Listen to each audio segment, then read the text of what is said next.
Hallo, schön, dass ihr mit dabei seid. Ich bin Ann-Christine und begrüße euch heute mal nicht zu einem Schnittmuster- und Nähprojekt, sondern zu einer Nähzimmertour.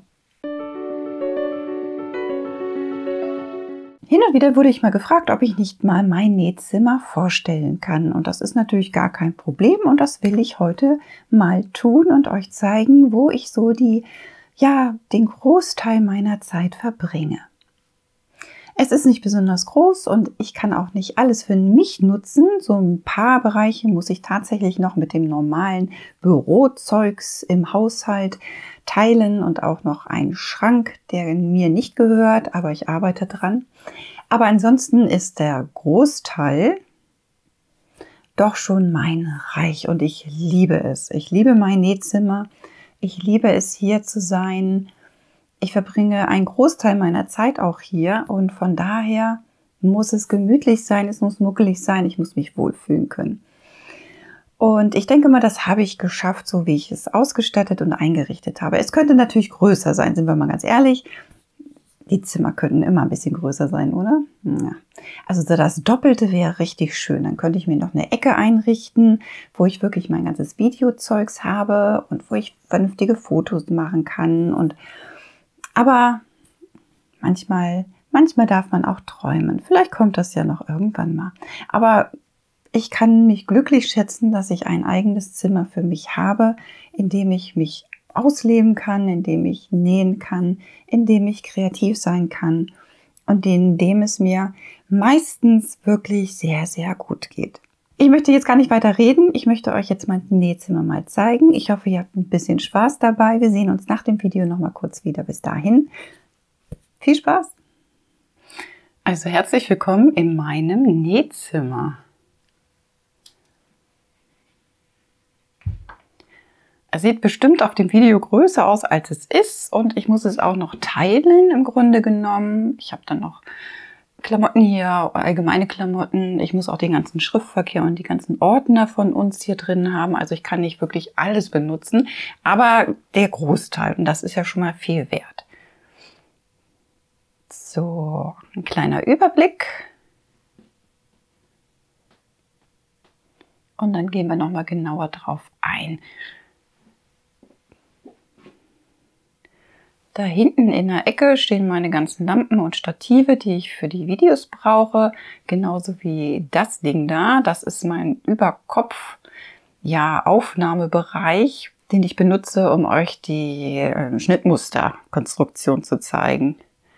Dann habe ich da noch einen kleinen Fernseher, weil die meiste Zeit, wenn ich so vor mich hinarbeite, schaue ich im Grunde genommen YouTube und zwar so Gamer. No Man's Sky, Minecraft und was es nicht alles gibt. Mein Schwager, der macht zum Beispiel Let's Plays und da gucke ich auch gerne rein. Also ich habe eigentlich immer so ein bisschen was im Hintergrund laufen, aber keine Musik, sondern eigentlich meistens ja so Let's Plays auf YouTube. Hier unten sind so eine ganze Batterie mit Sachen, die zeige ich euch gleich noch. Dann habe ich hier an der Wand hängen, das ist mein Grundschnitt. Und das ist jetzt gerade so das Aktuelle, was ich habe. Das ist die Corsage. Dann hier so ein bisschen Klimbimble-Krams, was man so braucht im Nähbereich. Das ist jetzt hier meine absolute Lieblingsschere. Die ist von Kai. Also das ist hier übrigens alles nicht gesponsert, sondern ich sag's euch einfach nur. Das ist meine Kai-Schere. Ich liebe diese Schere. Die ist großartig. Das ist auch eine von Kai. Die ist genauso toll, aber jetzt ist sie vorne an der Spitze schon ein bisschen stumpf. Deswegen kann ich sie gar nicht mehr so für alles benutzen. Aber egal. Und ja, also es ist ein bisschen rumpumpelig hier. Hier steht mein Plotter. Ich habe eine Cameo 4 Silhouette. Komme ich sehr gut mit klar. Mag ich auch ganz gerne. Aber leider plotte ich eigentlich viel zu wenig. Dann habe ich hier nochmal so eine kleine Station für meine Nadeln und die ganzen Stifte und was man so braucht. Dann haben wir hier meine Nähmaschine, die ich übrigens liebe. Jedes Mal, wenn ich in mein Zimmer komme und gucke und ich sehe diese Nähmaschine, freue ich mich. Also ich liebe diese Nähmaschine. Hier habe ich noch so ein bisschen Deko, so wie sich das gehört. Dann habe ich hier in der Ecke, einmal da unten in der Aufbewahrung sind auch nochmal Garne. In dieser kleinen Aufbewahrung habe ich die ganzen Füße für die Nähmaschine. Dann auch nochmal hier so ein bisschen Rumpummelkrams, was man so braucht. Das Ding liebe ich übrigens auch. Das ist also dieser Nadelmarkierer. Der zeigt immer gerade an, welche Nähnadel ich in der Nähmaschine habe. Und wenn ich wechsle, dann kann ich das dann immer hier reinstecken. Da habe ich mal ein Video gemacht, das verlinke ich euch mal über das i da oben. Ja, der typische Garnrollenhalter natürlich. Dann habe ich diese süße kleine, was ist das? Das Hühnchen. Das habe ich mal von meiner Schwester geschenkt gekriegt. Und hier habe ich meine Overlock.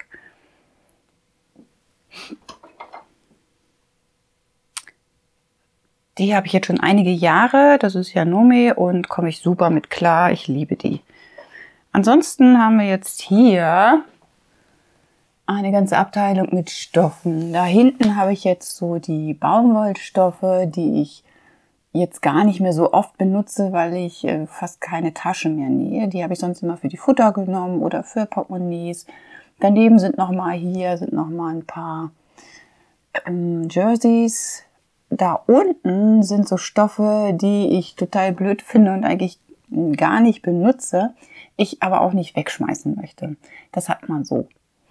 In diesen Aufbewahrungen hier sind unterschiedliche Stoffe und Stoffreste im Grunde genommen. Also hier habe ich zum Beispiel so Reststoffe von Jerseys. So keine Ahnung, was ich daraus mache, weil eigentlich ist es immer viel zu wenig, um da was Großes draus zu machen. Aber für Kinder sind die Designs auch nicht unbedingt geeignet. Hier habe ich Reststoffe für Webware. Dann habe ich hier von einer Freundin mal alte Bettwäsche bekommen. Oder was Bettwäsche? Ja, alte Bettwäsche bekommen.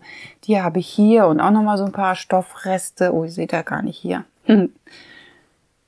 Das ist so eine Art Jacquard, Bettwäsche, Baumwolle. Ziemlich alt, aber kann man gut nehmen für Probeteilchen zum Beispiel. Und dann habe ich hier nochmal Stoffreste.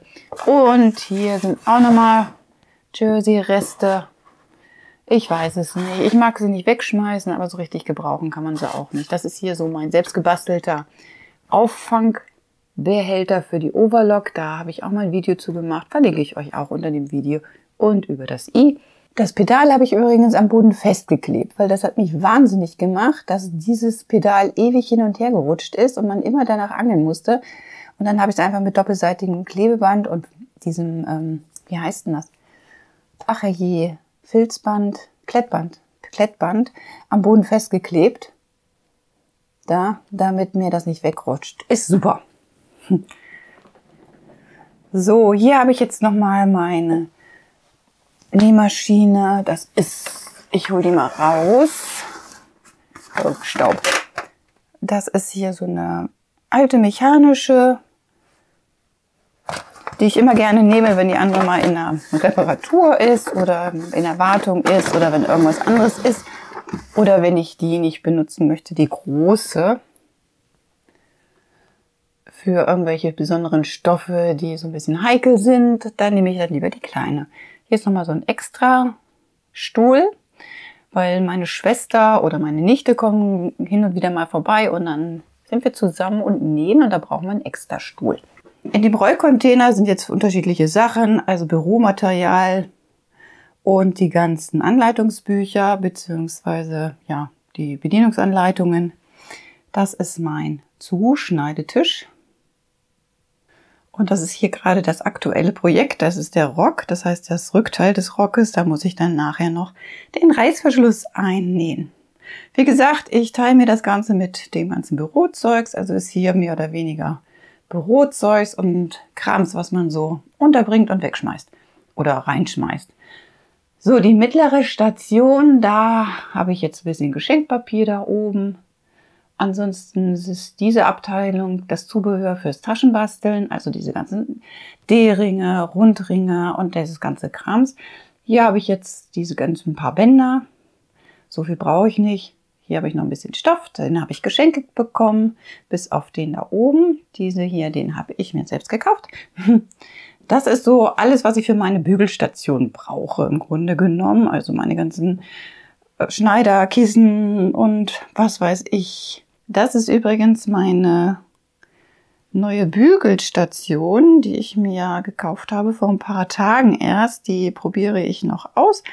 Sie hat jetzt nicht viel Fassungsvermögen, also es passt ein knapper Liter rein. Für mich reicht das aber im Grunde genommen. Und ich bin jetzt noch in der Testphase, mal gucken, wie die ist. Also gefällt mir eigentlich so schon mal ganz gut, macht einen guten Eindruck. Hier habe ich so meine Knopfabteilung. Und dann geht es hier unten weiter. Das sind so meine Backdrops, die ich für die Fotos nehme. Und da ist noch so Zeugs für den Plotter mit drin. Und da unten sind meine Probestöffchen. So, hier die Abteilung gehe ich mal schnell. Das ist wieder Büromaterial. Hier hängt übrigens der Vorderrock von dem aktuellen Projekt. Und jetzt kommen wir also in den Bereich, der nicht so wirklich schön ist, weil, ja, ich glaube, jeder hat so einen Bereich, der nicht so wirklich nett ist. Also ich habe hier unterschiedliches Zeugs und dann habe ich hier meine Abteilung mit den Stoffen, die ich auch benutze, sage ich mal so. Also meine ganze Webware, Jersey-Ware, also die aktuellen Stoffe. Hier sind auch noch so ein paar Probeteilchen oder Probestoffe. Dann habe ich hier die Abteilung Schmeiß rein. Das sind die ganzen Kunstledersachen, die ich damals für die Taschen benutzt habe. Da muss ich mal durchgehen, da muss ich mal wirklich die ganzen Füsselreste wegschmeißen. Aber das ist immer so ein Rangehen. Und das ist übrigens mein Blubberschlauch. So, hier unten ist auch eine bunte Mischung. Hier kommen wir nämlich in die Abteilung Papier basteln und Schmuck basteln. Und auch noch so ein paar Stoffe. Keine Ahnung, was ich mit denen anfangen soll. Und ganz unten sind wir dann tatsächlich in der Abteilung Schmuck basteln. Das ist alles voll mit Rokai, Perlen, Schmuckzubehör. Ihr wisst ja vielleicht, wenn ihr meine Videos auch von Anfang an kennt, dass ich mit dem Schmuckbasteln angefangen habe bei YouTube. Und das sind eigentlich diese ganzen Reste, die ich da noch habe. Und hier sind noch mal so ein paar Kameras, aber die sind schon ein bisschen älter und funktionieren nicht mehr. Aber man kennt das ja, man mag das immer alles nicht wegschmeißen. So, wenn wir jetzt hier doch noch mal reingehen, da hatte ich mir jetzt extra für die Bügelstation destilliertes Wasser gekauft und dann stand da, braucht man nicht, auch witzig. So, das ist mein Schnittmusterpapier, naja, das ganze Zeug, was man sonst so braucht. Dann habe ich hier meinen ersten Ordner, beziehungsweise meine erste Kiste mit Schnittmustern, mit meinen eigenen Schnittmustern zum Teil und auch zum Teil sind das Fremdschnittmuster. Und hier unten auch meine eigenen Schnittmuster. Und da ich immer sehr viel Klebeband brauche, habe ich mir jetzt den einen Tag erstmal Klebeband gekauft. Das sollte eigentlich für die nächsten 1-2 Jahre reichen. So, dann machen wir das Ganze mal zu. In den Schrank hier brauchen wir gar nicht reinzugucken, weil da sind wirklich Anziehsachen von uns, Bettwäsche, alles was so aktuell ist. So, hier hinten stehen auch noch Stative. Da ist mein Rockabrunder. Ich hoffe, den kann man sehen. Mal gucken. Und dann haben wir hier so ein paar CDs mit meinen 3 Fragezeichen. Ja, ich bin ein 3 Fragezeichen-Fan. Wie viele in meinem Alter. So, jetzt setze ich mich mal hin. Und dann zeige ich euch mal, was hier so alles drin ist. Das ist jetzt meine Abteilung mit Bügelanlage für Kleidung, also für Stoffe und Kleidung. Hier unten ist die Abteilung Bügeleinlage für Dekoration. Ich weiß jetzt nicht, was runtergefallen ist, aber irgendwas ist runtergefallen. Für Dekoration. Also Taschen, Portemonnaies, diese etwas festere. Ah, ich weiß, was es ist. Da stehen nämlich eigentlich normalerweise meine, ja, genau. Die Träger von dem Plotter, die sind jetzt rausgeplumpst, aber ist egal. Dann habe ich hier, mal abgesehen vom Staub, habe ich hier meine Reißverschlüsse, 3 mm, Zähnchenbreite 5 mm, ein bisschen Kopierpapier. Hier ist die Abteilung, meine Güte, Plotter. Da habe ich also einmal ein paar Plotterfolien, das Kissen, dann habe ich hier diese Presse, diese Cricut-Presse. Das ist Plotterfolie, die ich jetzt kürzlich erst bestellt habe, die habe ich noch nicht mal ausgepackt.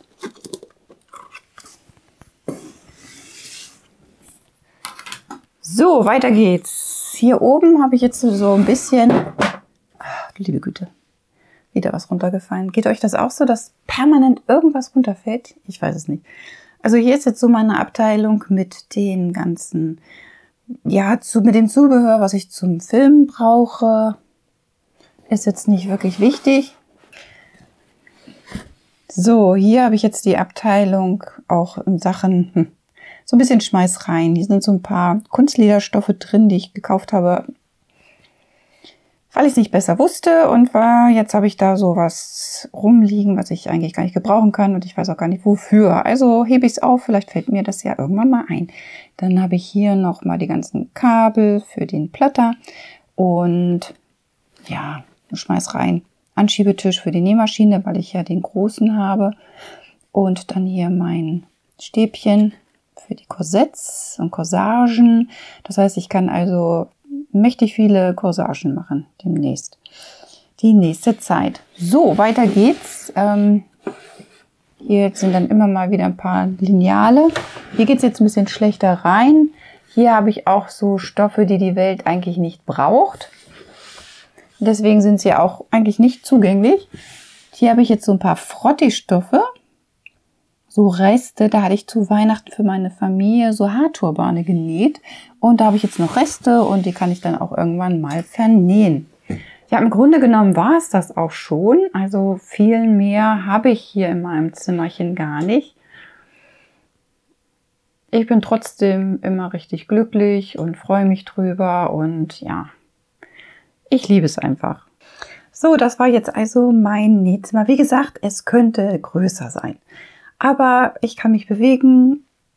Ich habe mein Bügelbrett. Ich habe eigentlich kurze Wege. Das ist ja nun auch nicht das Schlechteste. Ich muss also nicht meilenweit laufen, um zum Bügelbrett zu kommen oder um zur Nähmaschine oder zum Zuschneidetisch zu kommen. Das hat schon alles so seine Richtigkeit hier. Und wie ich schon gesagt hatte am Anfang, ich bin glücklich, wenn ich hier drin bin. Es ist also wirklich so. Wenn ich abends am Zimmer vorbeigehe und ich gucke nochmal so rein und gucke mir meine Nähmaschine an, dann freue ich mich. Dann bin ich glücklich, dann freue ich mich. Ich liebe meine Nähmaschine, ich liebe meine Overlock. Ich liebe mein Nähzimmer. Ich liebe es, dass ich hier ja, kreativ sein kann, dass ich mich hier ausdrücken kann, dass ich hier auch mal zur Ruhe komme. Ich bin ja eigentlich Sternzeichen Widder, das heißt, in meinem Inneren ist oft sehr, sehr viel los und ich bin auch nicht unbedingt mit Geduld geschlagen. Also die Portion ist vollkommen an mir vorbeigegangen. Nur wenn ich hier bin, nur wenn ich hier wirklich vor meiner Nähmaschine sitze, kann ich auch 6-mal was aufmachen, ohne fürchterlich auszuflippen. Und dann nehme ich mir einfach die Geduld und ich habe dann tatsächlich auch die Geduld, 6-mal Sachen auf und zu machen. Es ist tatsächlich so. Wohingegen ich also, wenn ich draußen bin und wenn ich irgendwas handwerke oder wenn ich im Garten irgendwas mache, dann ist meine Spanne so kurz und der Vulkan bricht aus. Das passiert mir hier nicht. Und ich gehöre zu den Leuten, die sehr, sehr, sehr viel denken und die viele Ängste haben und die auch so die eine oder andere Zwangsstörung hat. Ich meine, kann man ja sagen, ist ja kein Problem. Oft mit Depressionen auch zu tun gehabt hat. Und dieses Fokussieren, sich auf irgendwas, den Blick auf irgendwas zu richten und sich vollkommen darauf zu konzentrieren und zu fokussieren, ist so unendlich wichtig, mal aus Gedankenschleifen rauszukommen. Und deswegen liebe ich dieses Zimmer und das, was ich tue, noch zusätzlich natürlich, weil es mich auch hin und wieder mal wirklich runterbringt und zur Ruhe bringt. Und mal diese ganzen blöden Gedanken, die man so oft hat, einfach mal stoppt. Ich hoffe, es geht euch mit eurem Nähzimmer genauso und dass das Nähen für euch auch so diesen Effekt hat, ja, mal abzuschalten, den Alltag mal vor der Tür zu lassen, etwas für sich zu tun, kreativ zu sein und mal an andere Dinge zu denken, wirklich an einfache Dinge zu denken. Denn eine Naht aufzutrennen ist jetzt nicht das Spannendste, was die Welt gesehen hat. Aber es ist eine Tätigkeit, die so monoton ist, dass sie schon fast, ja, wie nennt man das? Ich komme jetzt nicht auf das Wort. Wie nennt man das? Ach Mensch, egal. Auf jeden Fall beruhigt. Das wollte ich damit sagen. Und ich hoffe auf jeden Fall wirklich, wie gesagt, dass es euch ebenso geht und dass ihr immer oder oftmals eine richtig tolle Zeit habt, wenn ihr mit eurem Hobby beschäftigt seid, wenn ihr mit dem Nähen beschäftigt seid, wenn ihr mit der Schnittmusterkonstruktion beschäftigt seid und es euch auch nicht fertig macht, wenn mal was nicht funktioniert, denn das gehört alles dazu. Denn aus diesen ganzen Fehlern, die wir ja machen, lernen wir, wie wir es anders machen. Neue Schritte, andere Schritte, Schritte herauszufinden, die für einen selber funktionieren.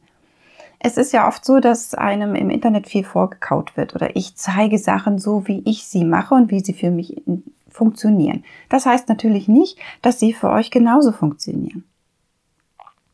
Und dafür muss man sich dann auch mal die Zeit nehmen, herauszufinden, was funktioniert für mich. Und wenn man das gefunden hat, dann hat man wieder so einen kleinen Berg erklommen und dann geht's weiter und dann kommt die nächste Herausforderung, die man sich stellt und dann kommt die nächste Herausforderung, die man sich stellt. Und das macht wahnsinnig viel Lust und Freude und es ist so gut für das Selbstbewusstsein, für den Kopf, für die eigenen Gedanken, was zu schaffen, was jemand anders nicht auf diese Art und Weise erschafft. Das ist so, so, so wichtig. Und ich glaube, deswegen mache ich auch diese ganzen Videos, um ja vielleicht auch zu helfen, mal aus dem Alltag rauszukommen und sich auf etwas anderes zu fokussieren und die Gedanken mal auf etwas zu richten, was gut bei der Konstruktion schon anspruchsvoll ist, aber was ganz anderes ist als das, womit man sich sonst den ganzen Tag über beschäftigt. Ich bin mal gespannt, ob es euch ähnlich so geht. Schreibt mir das mal in die Kommentare unter das Video.